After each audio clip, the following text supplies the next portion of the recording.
এই মাসে 17 তারিখ বিকালে মালতীদি বলে দেবেন কত গণিতক 3000 করে দেবেন। আমরা 8 মাসের জন্য বাজেটে 35,000 কোটি টাকা রেখেছিলাম। আমাদের মনে হয় এই 8 মাসে 48 থেকে 50,000 কোটি টাকা দিতে হবে। তার জন্য আমরা প্রস্তুত। আমরা অর্থ দপ্তরের সঙ্গে কথা বলেছি, ব্যবস্থা নিয়েছি এবং আমরা প্রত্যেক মাসের এর আগের যে সরকারের যে 500 টাকার স্কিম ছিল সেটাও 10 থেকে 15 তারিখের মধ্যে যেত। এটাও 10 থেকে 15 তারিখের মধ্যে প্রতি মাসে ভেরিফাইড লোকেরা যারা প্রাপক তারা পেয়ে যাবেন এবং সম্পূর্ণ কমপ্লিট হয়ে গেলে আমরা কয়েক মাস পরে লিস্টও দিয়ে দিতে পারবো। এখন পোর্টালে আন্ডার ভেরিফিকেশন পেন্ডিং ও কিছু থাকতে পারে। আমার মনে হয় ম্যাক্সিমাম শর্ট আউট হয়ে গেছে। এর আগে যে প্রবলেমটা হয়েছিল তাতে কিছুটা অ্যাকাউন্টসের জন্য প্রবলেম হয়েছিল, অনেকের অ্যাকাউন্ট নাম্বারের সঙ্গে ব্যাংকের, সেটা সেই প্রবলেমের জন্য আমরা সলভ করে নিয়েছি ওটা। তারপরে 3 কক্ষ বিশিষ্ট বাড়ি, এটা সম্পূর্ণ গ্রামীণ ক্ষেত্রে আমরা এক্সাম্পট করে দিয়েছি। তারপরে 50 ডিসিমল জমি অনলি কর্পোরেশনে অ্যাপ্লিকেবল, অন্য জায়গা ছোট মিউনিসিপ্যালিটির ক্ষেত্রেও এক্সাম্পট করে দেওয়া হয়েছে। আর জিএসটি যেটা সেটাও এক্সাম্পট করে দেওয়া হয়েছে। অতএব অনেকগুলোই এক্সাম্পট করে দেওয়া হয়েছে। আমার মনে হয় ম্যাক্সিমাম লোকজন কভার করে যাবেন। তারপরেও যদি কেউ থাকবেন, অভিযোগ পোর্টাল থাকবে, সব সরকারে আছে। আপনি আগের সরকারের লক্ষ্মীর ভান্ডারেও দেখবেন একইভাবে অভিযোগ পোর্টাল ছিল। তাদের দুয়ারে সরকারে অভিযোগ তারা নিতেন, মুখ্যমন্ত্রীকে বলো কমপ্লেন নথিভুক্ত হতো। আপনি মহারাষ্ট্র দেখবেন, মহারাষ্ট্র 2000 টাকা করে দেয়, অ্যাপ্রক্স 1.5 কোটি মহিলা পান। সেখানেও দেখবেন পোর্টাল চালু আছে, আপনার কমপ্লেন পোর্টাল। অন্য সরকারগুলোর ক্ষেত্রেও ডাউনলোড করে দেখে নিন, সমস্ত জায়গায় পোর্টাল এবং অভিযোগের সিস্টেম চালু থাকে। ইটস এ কন্টিনিউয়াস প্রসেস এবং রেকটিফিকেশন হতে থাকে, ইনক্লুশন এক্সক্লুশন হতে থাকে।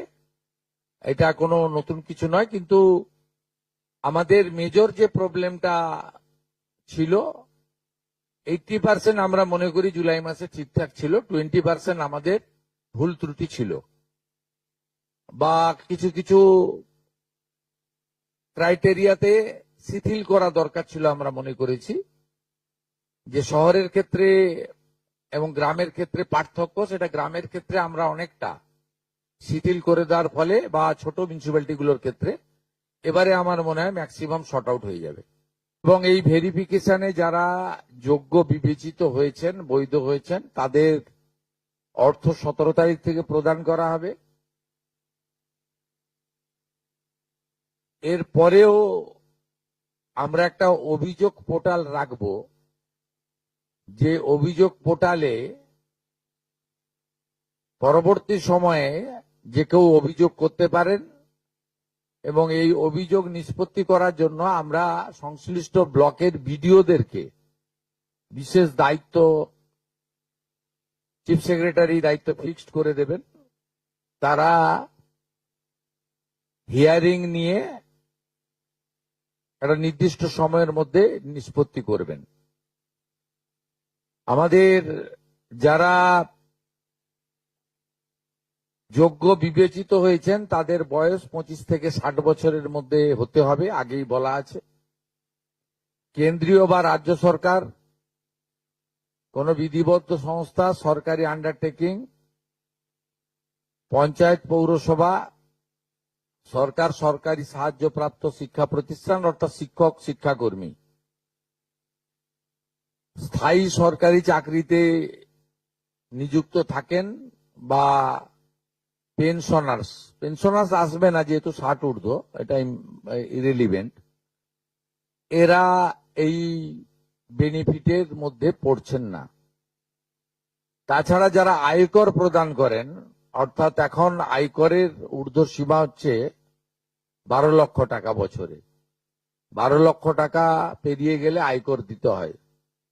যে পরিবার আয়কর দেন, অর্থাৎ যার বাৎসরিক আয় 12 লক্ষ টাকা, সেই পরিবার এই কর্মসূচি অন্তর্ভুক্ত হওয়ার সুযোগ পাবেন না।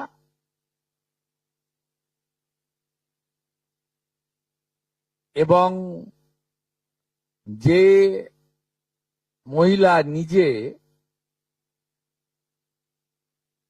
10,000 টাকার বেশি নিজে উপার্জন করেন মাসে, তাকেও এর বিবেচনার মধ্যে প্রাথমিকভাবে আনা হয়নি। কিন্তু এক্ষেত্রে যারা ক্যাজুয়াল কন্ট্রাকচুয়াল মানে বাড়ির পুরুষ মানুষরা, তাদের বাড়ির পরিবারের স্ত্রী বা অন্যরা বিবেচিত হবেন। যদি কোনো মহিলা, এটা একটি নারী অর্থনৈতিক সশক্তিকরণের স্কিম, সেক্ষেত্রে যিনি সরাসরি নিজে 10,000 টাকার বেশি উপার্জন করেন তাকে বিবেচনা করা হবে না। 25 থেকে 60-এর মধ্যে যারা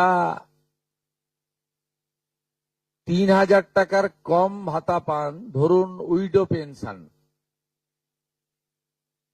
1,500 টাকা এই মাস থেকে হয়েছে, গত মাস পর্যন্ত ছিল 1,000 টাকা, তাদেরকে হায়ারটা দেওয়া হচ্ছে, 3,000 টাকাটাই দেওয়া হচ্ছে অন্নপূর্ণা যোজনাতে। এই ধরনের যত স্কিম 25 থেকে 60 মহিলাদের রয়েছে, যারা 3,000 টাকার কম পান বিভিন্ন ভাতা, তাদেরকে 3,000 টাকার অন্নপূর্ণা যোজনার ভাতাটাই দেওয়া হচ্ছে। এক্ষেত্রে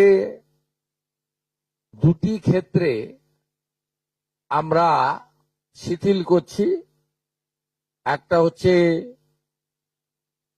দিব্যাঙ্গ ভাতা যারা পান তারা দুটো ভাতাই পাবেন। তারা দিব্যাঙ্গ ভাতা যেটা আগস্ট মাস থেকে 1,500 হয়ে যাবে সেটাও পাবেন, অন্নপূর্ণা যোজনা 3,000ও পাবেন, শুধুমাত্র ফিজিক্যালি চ্যালেঞ্জদের ক্ষেত্রে। আর পিএম কিষাণ সম্মান নিধির ক্ষেত্রে, এই দুটি ক্ষেত্রে আমরা এটাকে শিথিল রাখছি। এছাড়াও এর আগে যেটা অনেক মহিলার নাম বাদ চলে গেছিল, 3 কক্ষ বিশিষ্ট বাড়ি, এটা গ্রামের ক্ষেত্রে এক্সাম্পট করে দেওয়া হয়েছে। গ্রামের ক্ষেত্রে কোনো বাড়ির সংখ্যা রাখা হয়নি, শিথিল করে দেওয়া হয়েছে। অর্থাৎ গ্রামীণ এলাকার মহিলারা এবারে আরো বেশি সংখ্যায় সুযোগ পাবেন। তাদের ক্ষেত্রে, গ্রামীণ ক্ষেত্রে 3 কক্ষ বিশিষ্ট বাড়ি, যেটা জুলাই মাসে ওই ক্রাইটেরিয়াটা থাকার কারণে অনেকে বঞ্চিত হয়েছেন, এবারে আর বঞ্চিত তারা হচ্ছেন না। এবং শুধুমাত্র জমির পরিমাণের ক্ষেত্রেও যে 7টি কর্পোরেশন রয়েছে, সেখানে শুধুমাত্র 50 ডেসিমেলের বেশি জমির মালিকানা যারা কর্পোরেশন এলাকা, কলকাতা হাওড়া কর্পোরেশন এলাকা 7টি, পৌর এলাকা এবং গ্রামীণ এলাকাতে ছাড় দেওয়া হয়েছে জমির পরিমাণের ক্ষেত্রে। এর ফলেও আরো অধিক সংখ্যক মহিলা, গ্রামীণ মহিলারা বিশেষ করে, এবারে আপনার অর্থ পাওয়ার ক্ষেত্রে সুযোগ পাবেন। আমরা সরকারি অর্থ, নারী সশক্তিকরণ, নারীর অর্থনৈতিক ক্ষমতা বৃদ্ধি, এই লক্ষ্য রেখে প্রকৃত প্রাপকদেরকে আমরা দেব।